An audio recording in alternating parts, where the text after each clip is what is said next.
verset, au dernier verset, nous disons, nous reviendrons dans ta maison pour te louer, t'adorer, t'élever, t'exalter et t'acclamer.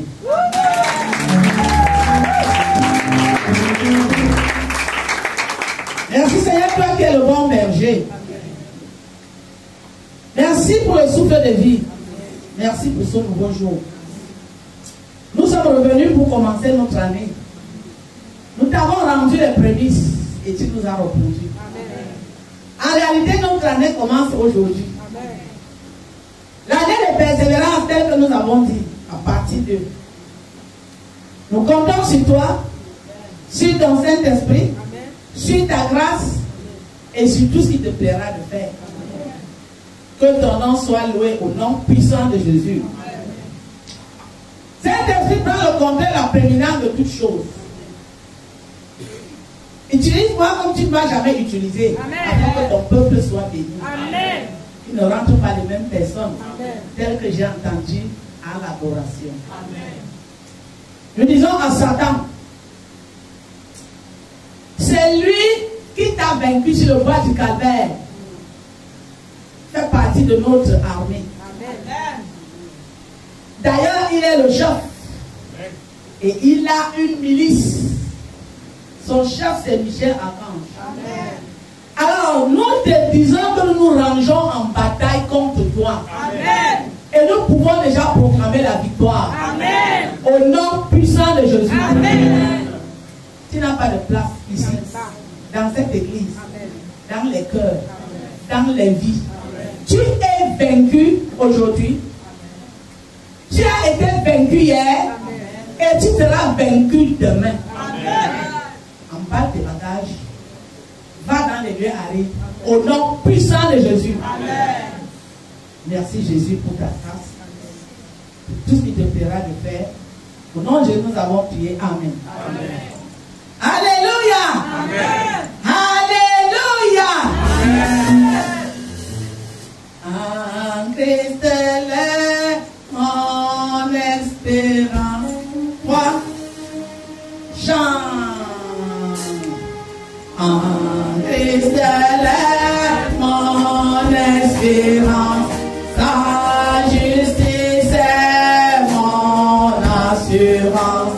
Il est devant Dieu mon appui. Je n'en veux point d'autre que lui. Jésus est ma retraite sûre.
on connaît déjà.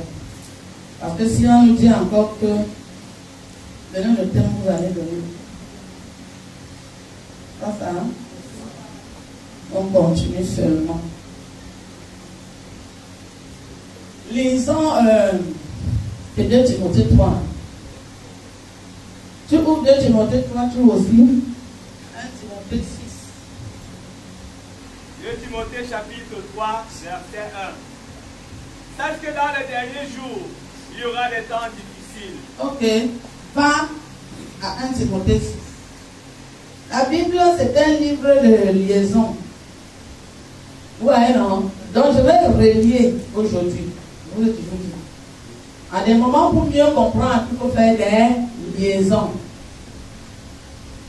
Lis 9, 6, 9. 1 Timothée chapitre 6, verset 9. Voilà ce que tu fais. Tu prends le 2 Timothée 3, tu lis ce que tu as lu et tu viens directement ici. Sans plus dire 2 Timothée, non. C'est difficile, tu sautes ici à 9. Voilà. Sache que dans les derniers jours, il y aura des temps difficiles. Et ceux qui veulent s'enrichir tombent dans la tentation, Voilà. dans le piège et dans beaucoup de désirs insensés et pernicieux. Arrête-toi là. On va commencer. Il dit que quoi? Sache que quoi? Voilà. Les temps difficiles là, c'est quoi? Maintenant, il colle. Et bien, mais ceux qui s'obstineront à s'enrichir, c'est ça qu'on peut dire, n'est-ce pas? Parce que nous sommes dans les liaisons. La parole de Dieu a mentionné la complète partie, tu ne peux pas comprendre. Donc tu ne peux pas enlever quelque chose dans la Bible. Tu ne peux pas. Vous avez compris maintenant, non? Il y aura les temps difficiles. Les temps difficiles là, c'est quoi? C'est la crise, c'est la vie chère, c'est le manque de travail, c'est tout ce qu'on connaît qui rend la vie difficile. Est-ce qu'on comprend? Mais même cette vie difficile là, c'est une astuce du siècle présent. Alléluia. C'est une arme. Vous savez, si vous n'êtes pas enseigné, vous allez tomber. Le rôle de l'église, c'est de préparer l'église à faire face, comme l'enfant l'a dit, divergence. Alléluia. C'est deux camps. Vous comprenez, non? Et chaque camp a ses armes. Chaque camp a ses astuces. Si on vous dit tous les jours, vous êtes bien, vous êtes ceci, on ne le creuse pas, vous n'allez pas savoir. C'est pour ça qu'à un moment, on fait des enseignements. Pour que vous compreniez bien que vous êtes dans le monde, mais c'est différent. Les temps difficiles, c'est une arme du siècle présent. Rendre les choses difficiles pour attirer les personnes à leur fin.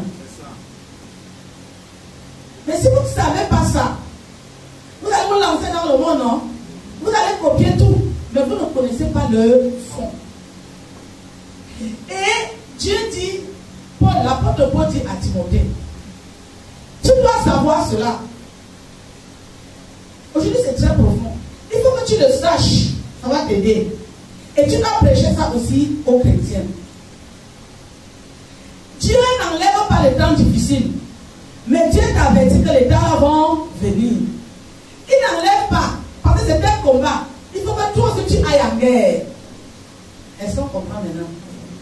Alors, les temps difficiles, ce n'est pas des choses que Dieu envoie. C'est des choses, c'est des armes, parce que le combat est spirituel. Tu ne comprends pas? C'est les armes du siècle présent. Alors, il dit, les temps seront difficiles, et moi je colle. Donc tu vas te lever. Et moi je colle. Parce que quand je prêche, je contrôle. Et moi je colle, je dis, les temps seront difficiles. On a vu comment on a défini trois choses, comment les gens seront. Non? Alléluia. Ils ne seront pas comme ça pour rien. Ils seront comme ça parce que les temps seront difficiles. Et c'est qu'eux auront rendu les temps difficiles. Ils auront fait que les gens aient ce caractère. C'est pour perdre les valeurs chrétiennes, les valeurs morales. Pour installer un royaume. Satan ne sait pas faire du bien. Et si tu penses que Satan va te faire du bien, il ne peut pas. On va dans le 6 là. 1 Timothée 6. Est-ce que vous êtes avec moi? Amen. Amen. Oui. Il dit mais ceux qui voient, les temps seront difficiles. Il dit maintenant le 6, il dit ceux qui. Mais ceux qui veulent s'enrichir, Oui. tombent dans la tentation, Voilà. dans le piège, et dans beaucoup de désirs. Ça va. La richesse n'est pas une mauvaise chose. Vous avez compris, non? Dieu bénit. Mais les temps difficiles, c'est une arme du siècle présent. Bon, il y a des gens qui disent, moi, il y a des gens qui disent, je suis né dans une famille pauvre. Je hais la pauvreté. Toute ma vie, c'est de combattre la pauvreté. C'est pas ça? Il y a des gens qui sont nés dans des familles nantis. Ils se disent, moi, j'ai vécu dans l'opulence. Donc, je veux parler pour les temps difficiles, non? J'ai vécu dans l'opulence. Aujourd'hui, là, moi, je ne peux pas supporter les vivre dans la pauvreté. Est-ce que vous avez compris? Vous comprenez maintenant, non? Il y a, ça c'est des catégories de personnes. Tu peux être dans cette catégorie. Il y a ceux qui ont la richesse, ça veut dire le gain dans l'ADN. Pour lui, s'il n'y a pas l'argent, il n'y a rien. Ce n'est même pas parce qu'il y a quelque chose. Lui, c'est comme ça. Même quand les temps ne sont pas difficiles, ou c'est difficile. Vous avez vu maintenant, non? Alors, il y a dans cette catégorie, ces différentes catégories qui sont là. Ils veulent s'enrichir. Ils ne tiennent pas compte du siècle présent. Ils ne tiennent pas compte des difficultés présentes. Ils ne tiennent pas compte de la société. Ils veulent l'argent et s'enrichir à tout prix.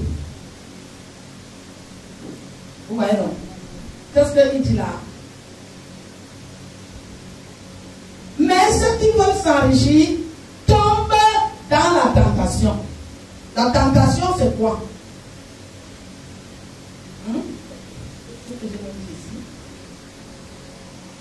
C'est un attrait vers les choses défendues par la loi morale ou religieuse. Alors, tu veux à tout prix l'argent. C'est pas ça? Tu veux t'enrichir. Tu n'as pas envie de savoir. Ça veut dire que tu es peut-être prêt à remplir les conditions. Ou alors tu veux même t'enrichir, mais tu n'es pas prêt à remplir les conditions. Mais la Bible te dit que le fait que tu es obstiné dans l'argent va t'exposer aux tentations. L'argent devient ta famille. La Bible dit que quand Jésus avait eu faim, l'Esprit de Dieu l'a conduit au désert pour qu'il soit tenté. Ton amour effréné de l'argent fait que tu es exposé aux tentations. Est-ce qu'on comprend? C'est ça que Paul dit ici à Timothée. Tu es exposé aux tentations que nous connaissons. Il y a des gens qui sont exposés, qui veulent de l'argent. On lui dit, va avec ta mère. Est-ce que moralement c'est normal? Est-ce que religieusement c'est normal? Vous comprenez un peu? Tu vas donc être exposé, mais tu as une faim, l'argent. Vous avez compris le problème, non? Tu as une faim, c'est l'argent. La famine, quand il dit pas la conséquence, une famine là, c'est l'argent. Si n'importe quoi là, tu seras exposé. Tu seras tenté. Et plusieurs personnes tombent parce qu'elles aiment les choses. Qu'est-ce qu'il veut dire ici à Timothée? Il veut dire que c'est un système qui ne connaît pas le bien. Il ne sait pas conjuguer certains verbes, ni utiliser certains adjectifs. Il dit qu'il y a les tentations et derrière, il y a le piège. Il faut le savoir en tant qu'enfant de Dieu. Ce n'est pas la richesse à tout prix. Et parfois, ceux qui n'étaient même pas dans ces choses, parce que tu aimes l'argent, non, tu sais pas ce que tu fais. On t'amène dans des réunions, dans des ceci, dans des cela. Tu arrives à on dit que c'est toi qui vas nous donner la nourriture. Tu vas au marché, tu achètes la nourriture. On dit que non, c'est la chèvre, c'est le poulet. Je mens. Tu te trouves tenté parce que tu voulais l'argent. Dans le piège du femme là.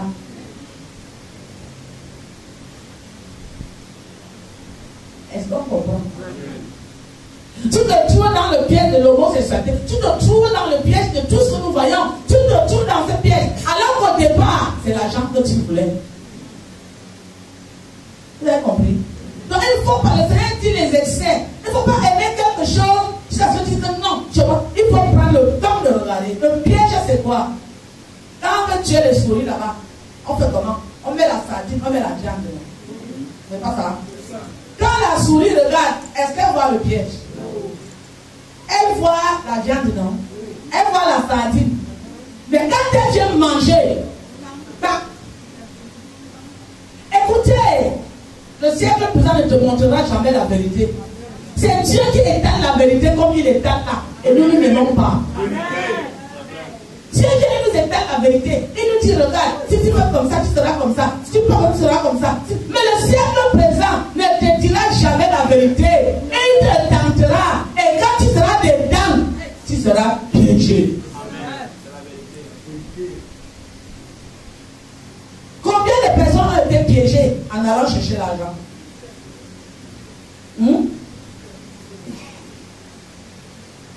Quand tu pars là-bas, tu ne peux plus te retourner. Il y a une femme qui m'a dit que maman, tu me vois ça? Mon fils que j'ai accouché vient même pour me violer par force. Et parce qu'il ne savait comment faire avec la maman là. Il ne pouvait pas. Alors il attend quand elle dort, il vient avec la force. La maman là, ce n'est pas moi qui t'ai accouché. La justice que tu veux voir, je vais bien te montrer ça. Elle a levé ses habits, elle a maudit. Est-ce que vous pensez que l'enfant voulait faire ça? Mais il était piégé. Et il y a des moments où tu veux rentrer en arrière. Il n'y a plus rien. Ceux qui aiment l'argent beaucoup là. Ceux qui aiment les honneurs beaucoup là. Ceux qui aiment veulent beaucoup arriver là. Des gens le pouvoir. Comme mon fils dit. Des gens qui veulent être élevés. La Bible dit que si tu es comme ça, fais attention. Tu seras piégé. Quand on arrive, on dit que donne-nous ton enfant, tu dis que l'enfant de qui? On dit que tu croyais que ça se passe ici comment? Alléluia. Et il y a beaucoup, quand ils ont été piégés, qui se suicident. C'est ça que la Bible dit que tentation dans le piège est dans beaucoup de désirs insensés et pernicieux. Je veux dire un peu la fin. Qui plonge les hommes dans la ruine et la perdition. Tu tombes dans le piège. Tu entres dans beaucoup de désirs insensés. Les désirs qui n'ont ni technique comme je suis en train de vous dire là. Où quelqu'un est à l'aise devant son mari, devant sa femme, de faire des choses. Ça dit que tu n'as même plus honte. Alléluia.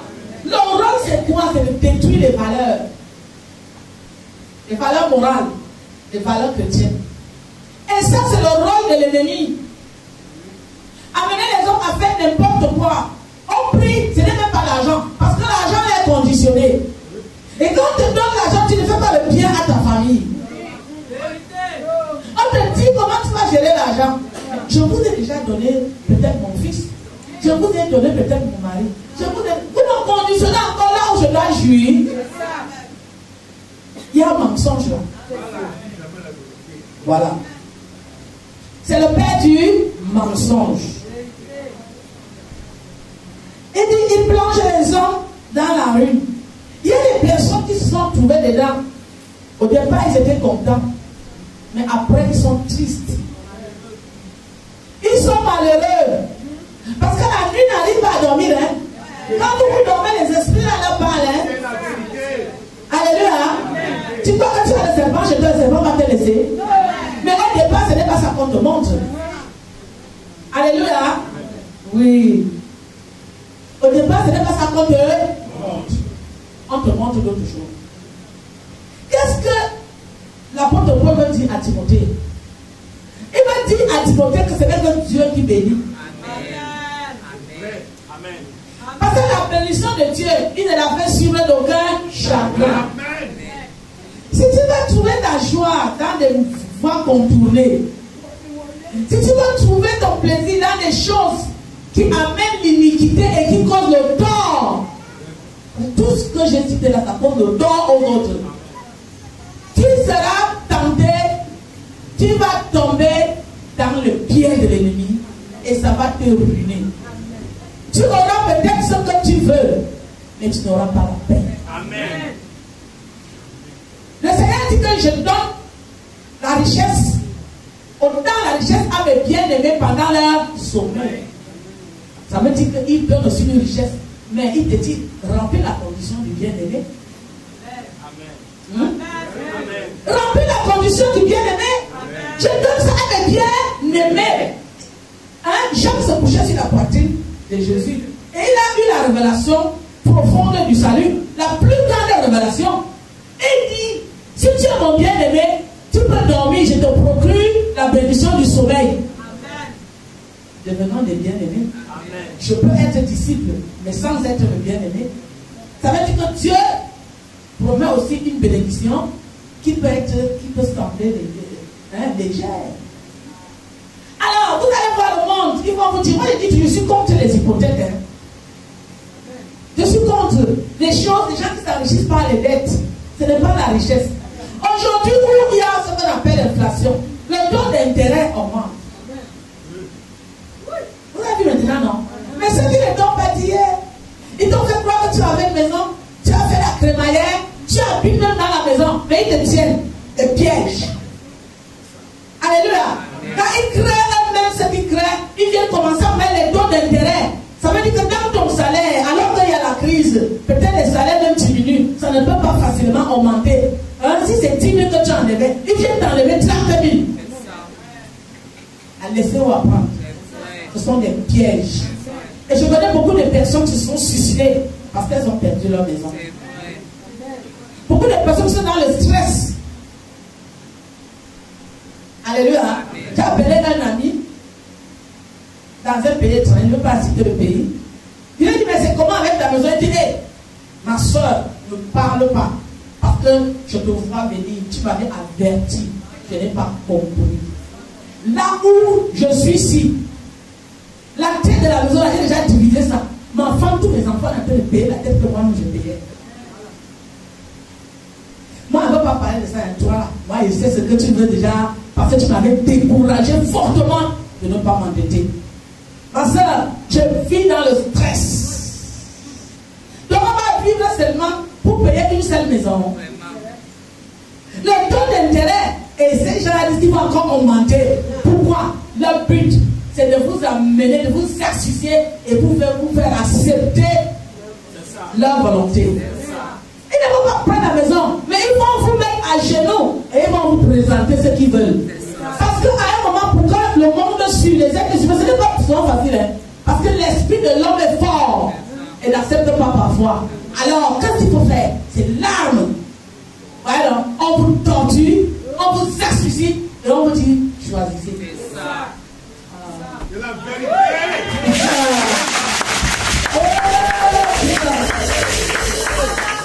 Le Saint-Esprit. Je lui ai dit, laisse la maison là maintenant. Il dit, ma soeur, on est déjà habitué. Vous l'avez vu, non? On va faire comment? Vous allez payer ça chaque fois. C'est des armes. Vous comprenez, non? Parce que tu es déjà là-bas dans une maison, vous êtes bien. Si tu as les enfants, tu vas rentrer dans un studio. Et puis c'est normal. Quand les temps deviennent difficiles, on va voir. Qu'est-ce que la Bible dit ici? Lis-moi un peu Hébreux 10, 38. Dieu a tout prévu. Hébreux chapitre 10, verset 38. Et mon juste vivra par la foi. Voilà. Mais s'il se retire, mon âme ne prend pas plaisir en lui. Arrête-toi là. Et mon juste, mon chrétien, mon enfant. Parce que tu ne peux pas prêcher aux gens sans leur donner des astuces. Il vivra par là.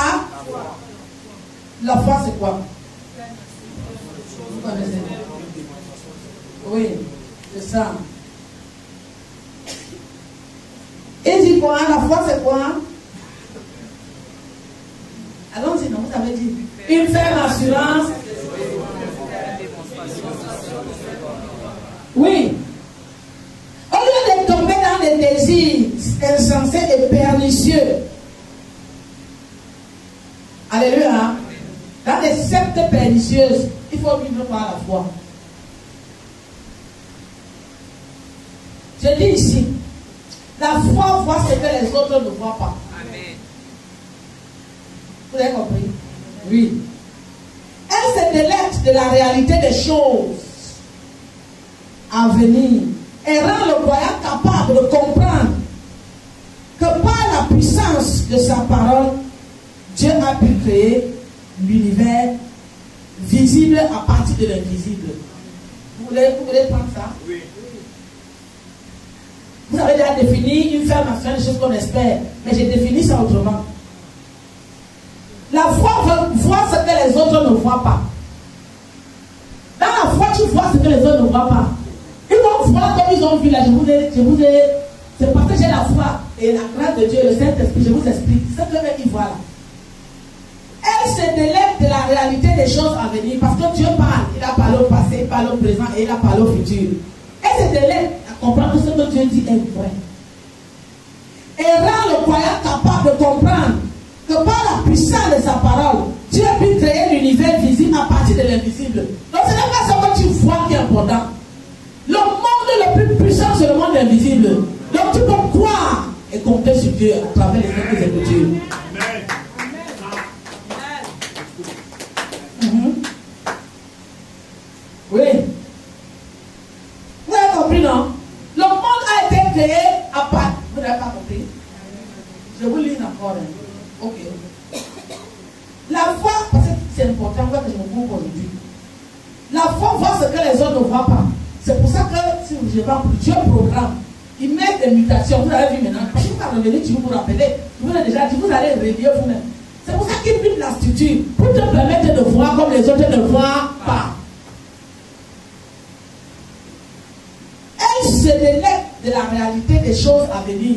Ça veut dire qu'elle se délecte, elle se dit que ce que Dieu a dit, le livre là que vous voyez n'est pas un livre en retard, c'est un livre en avance. Elle se délecte de cette écriture. Et ça rend donc le croyant capable de comprendre. C'est une capacité de comprendre que par la puissance, capacité de comprendre que par la puissance de sa parole, ouais, non, Dieu peut créer l'univers visible à partir de l'invisible. Ouais, non. Et ainsi, et tout ce qui en fait partie. Vous avez compris maintenant? Vous comprenez? Donc, tu ne vis pas seulement par ce que tu vois, parce que tu vois les choses. Tu vis aussi par ce que tu crois. Parce que la parole de Dieu, c'est ça. Je vous dis que si tu n'as pas la foi, tu vas perdre la charité. Vous avez dit ça avant, non? C'est collé. Alors regardez les armes que Dieu nous donne. Ici, nous avons dit, les tentes, c'est l'arme du siècle présent. On est toujours sur la foi. Éphésiens 6, 16, je crois. Je ne sais pas.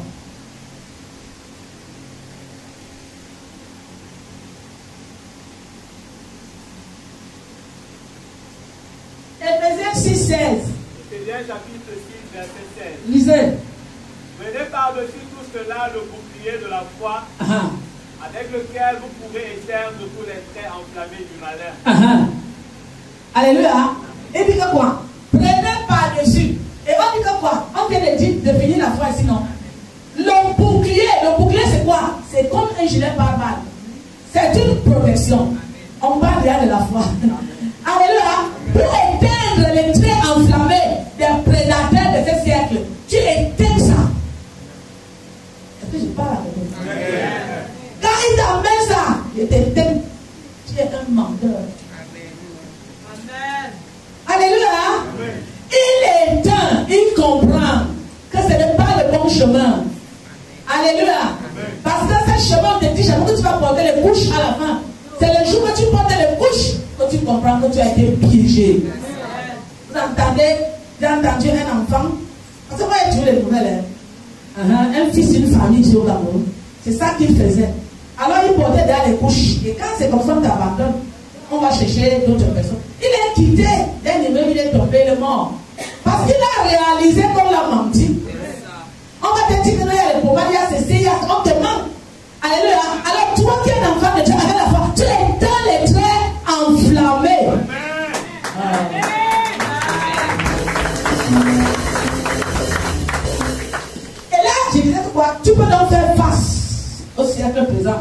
et tu peux résister.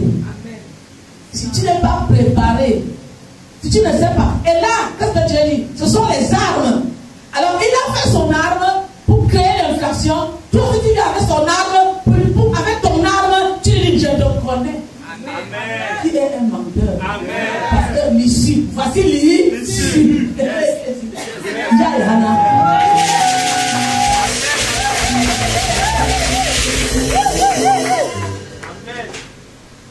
On dit au peuple de Dieu d'être sage. Et ça, c'est dans tous les domaines. Tu peux éteindre les traits, tu peux éteindre les propositions, tu peux détecter le mensonge. Prenez par-dessus tout, au-dessus de tout, vous devez marcher avec la foi. Amen. La foi consiste à se réjouir. Alléluia. De l'essentiel pour vivre. La foi. Quand les temps sont durs, tu réduis ton train de vie. Paul dit que quoi? J'ai appris à vivre dans l'abondance et dans la disette. Un enfant de Dieu n'est pas figé. Sa structure est spirituelle. Alors quand l'ennemi sort cette arme, tu lui dis que je peux vivre même dans la disette. C'est pour ça que nous jeunes hommes souvent nous prions. Pour mon travail, pour la voix.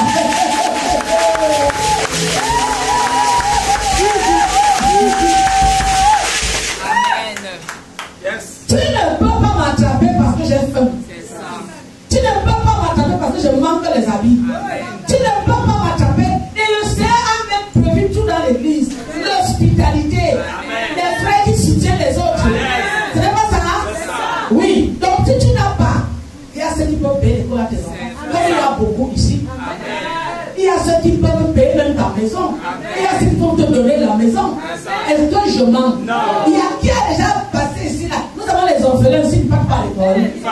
Et nous nous engageons à leur payer le taxi même pour venir à l'église. Pour leur permettre de marcher avec leur Dieu. On paye leur taxi, on paye leur école, on paye ceci, on les soigne. Alléluia. Dieu a pris toutes les dispositions. Et par-dessus toutes choses, tu prends la foi.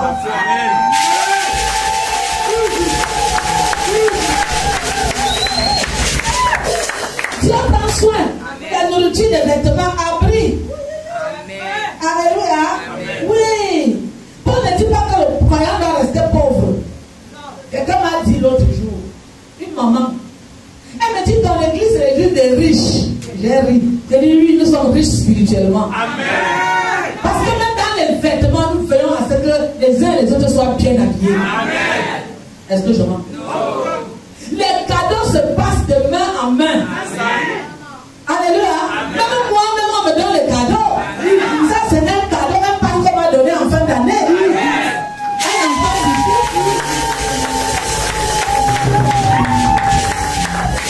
Pour que la maman soit belle. On donne les cadeaux ici, on habille les enfants, ça passe comme ça. Est-ce que je mens? Mais maintenant, ça a un reflet. Merci. Alléluia. Et le reflet se fait sentir à l'extérieur. C'est l'église des riches. Qui est ici?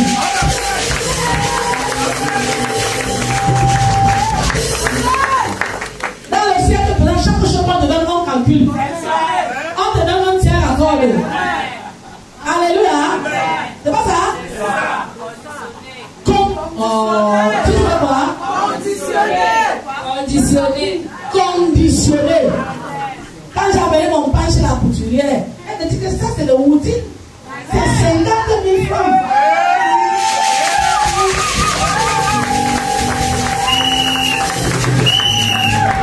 Je lui ai dit tout ça à la date du Woody.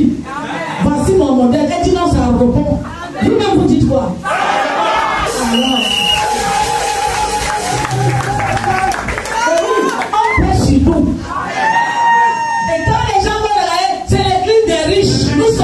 En Jésus. Parce que Jésus prévoit tout.